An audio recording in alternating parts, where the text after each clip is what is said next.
All right, this is your man, Sir Earl, coming at you we are in Columbus, Ohio, talking with Chie Terui about her recent placing and just the well wishes and things that she's gotten from a lot of what used to be adversaries or different competitors or things like that. She took second at the Arnold Classic, in case you didn't know, and it was a really good show, and she did really, really well. So I decided to capture this moment and utilize it to let people know her philosophy of never giving up, always coming back. We were kind of disappointed with the placing last year.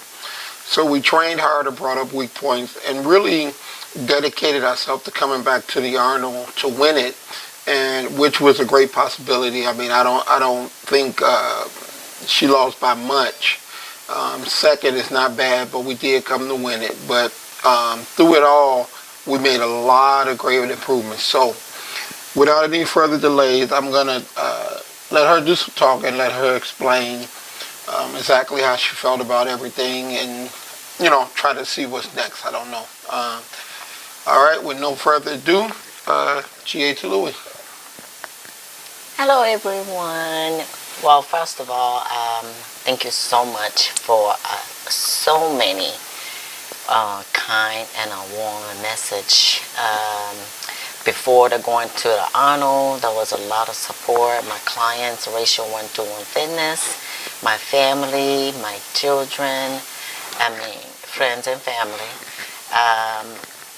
And because they have been watching me, my fitness journey, actually my competition, every year I compete, and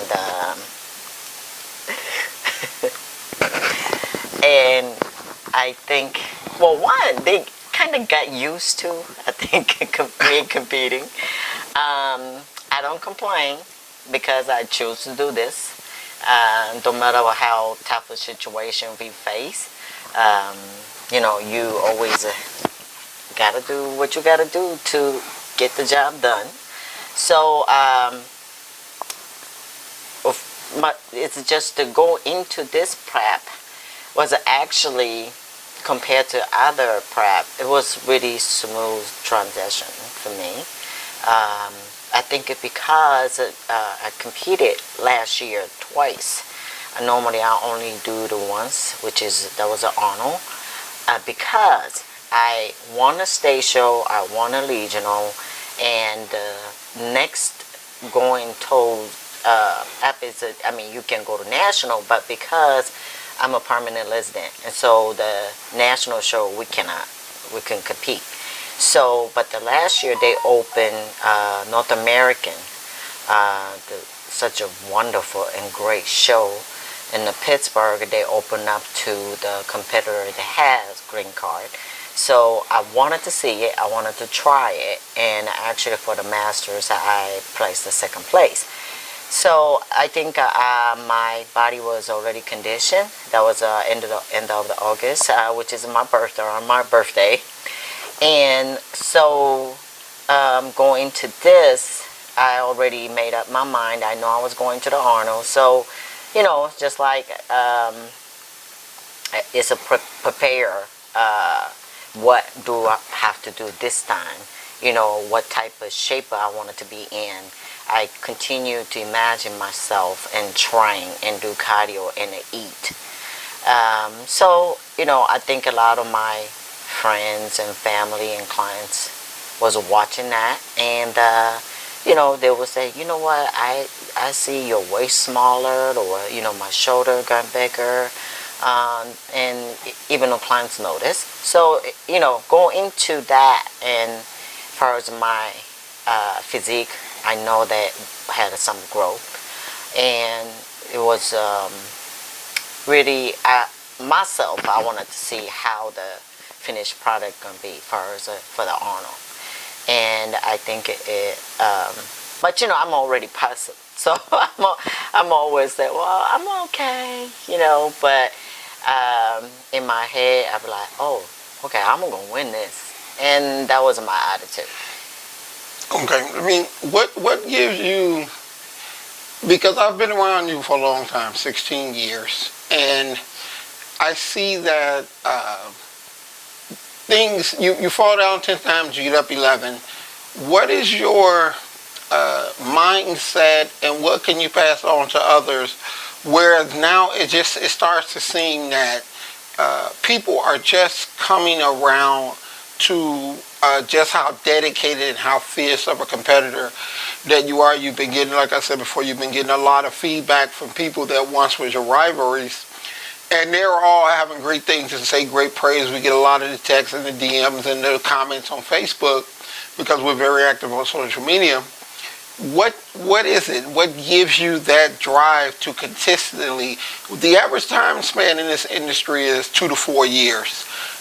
You've been going at this is your 16th, 17th year, and you're better than ever. And you every time you step on stage, you get better than the previous time, and you're always in the running to win, no matter what level. So these are pro qualifiers. This is the top of the amateur ranking. What gives you that drive, and what can you offer to other people as far as what they may be able to use to get that drive to just really, really never quit, just keep coming back, keep coming back? What is that? What's the drive? I think it's little me as I'm growing up. I hate losing, that's one thing. And so many times, many people told me the certain things I was a challenge, they say I couldn't do it. And every time somebody say I couldn't do it, I just want to prove them wrong. And that too, but I found that when you get to a certain point, and you accomplish so many things. And I realized a couple of years ago, I think I said this before in your interview, that you have to face you, and end of the day, now everybody cheering you, now I'm becoming this person. I won a couple of shows, and I'm always top 3 in the Arnold. Oh, wow, you're doing great. But, now I have to face me, and I have to actually against it, me, within me, then saying keep on doubting me. Maybe I can do it. Maybe I'm not good enough. And I think that was leads to my self-esteem since, like I said, as a growing up.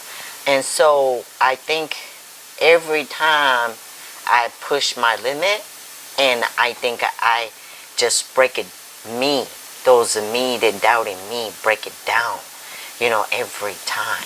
And it just feel good that I can tell myself and say, I love myself. And then that's the most time of what training day. It's not the competition day, because the placing is up to the judges. And Earl always told me, if you take personal about your placing, you should not be competing, because this is really subjective sport. Different show, different judges, different day, and then you're gonna have a different placing. And I truly believe that. And so at the end of the day, how bad you want and how much you can push it to your limit, then people are like, oh no, you're doing fine, just you already did it, that's enough. No, it's within me, it's not enough. I have to prove it to myself that what I can do. And just like go back to the way when I was started competing in the beginning, I was always wanting to represent my country, which is I will, or I have been, even though I'm not Japanese pro figure yet.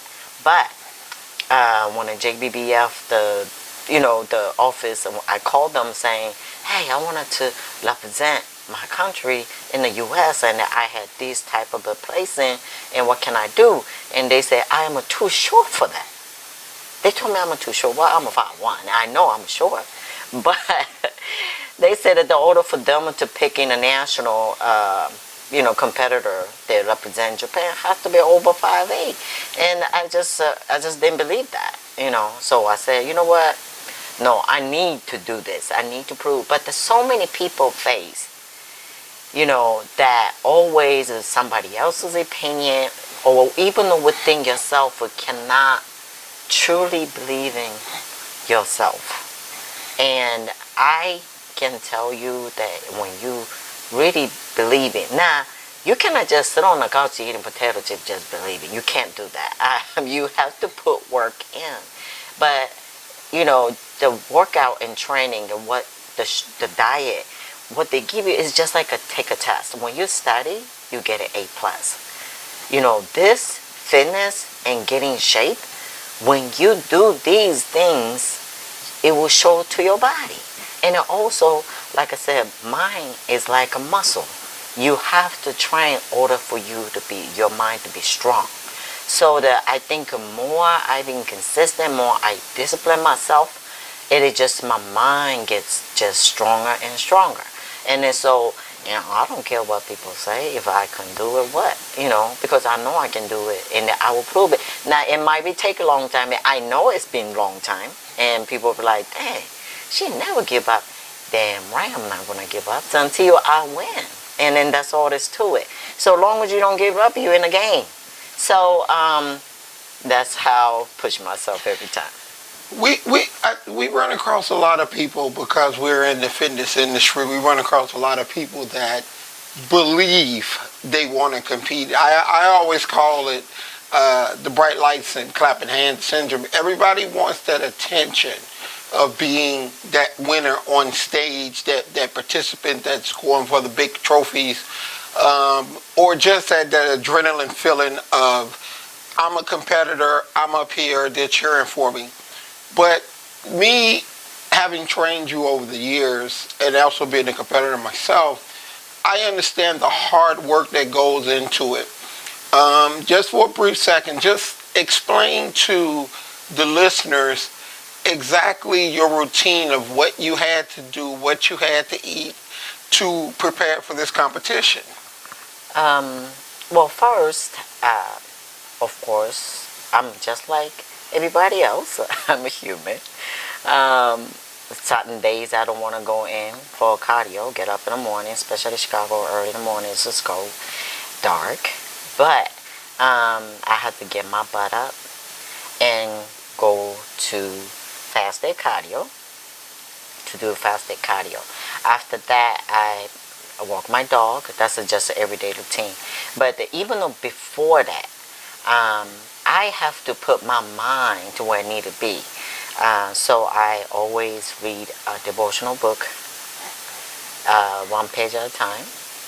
I pray. And when I go to the gym and do my cardio, I listen to YouTube. I love Joe Osteen. So I listen to that for an hour to get my mind in a positive mode. So after that, don't matter what happened that day, how I take it and turn into either negative or positive, it's up to me. I feel like I have a power and I have a discipline enough to, because you never know what's going to happen. You never know how the day goes. But just one day at a time, I take in everything like, oh, maybe I should do that tomorrow. No, just think about today. Make sure you prep your meal. I eat oatmeal, 1/4 cup oatmeal with a little bit of craisin, and 1 pack stevia, half cup coffee, no creamer, and 5 egg whites with a cup of spinach. That's my breakfast.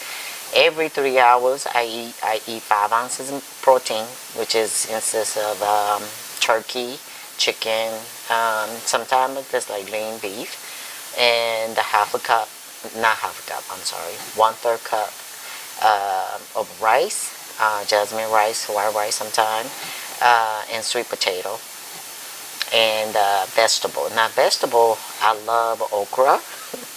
I love okra, asparagus, green beans, broccoli, something like that.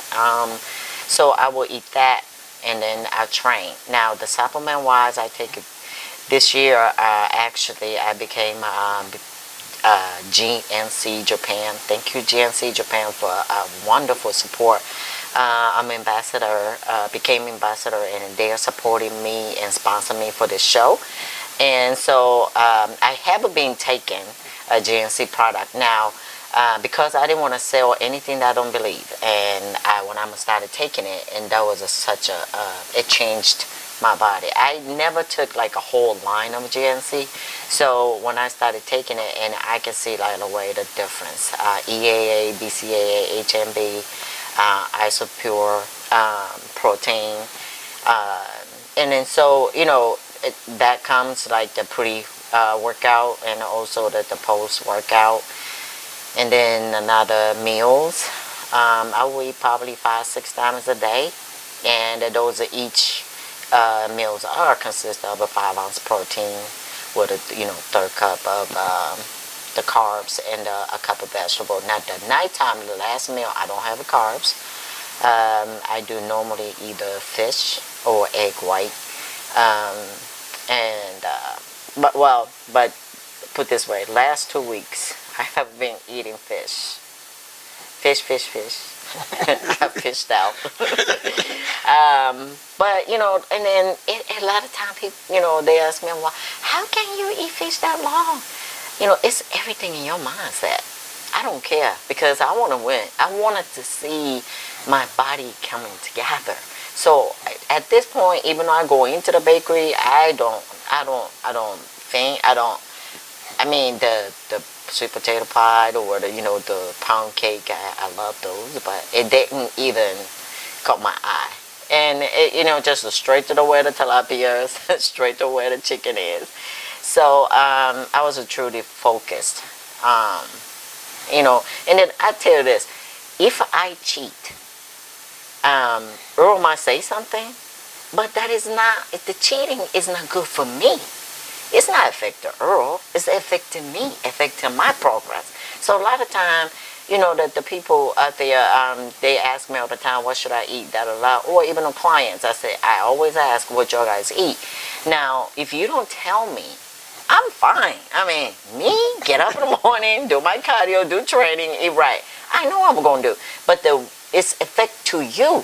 I'm going to try to help your progress.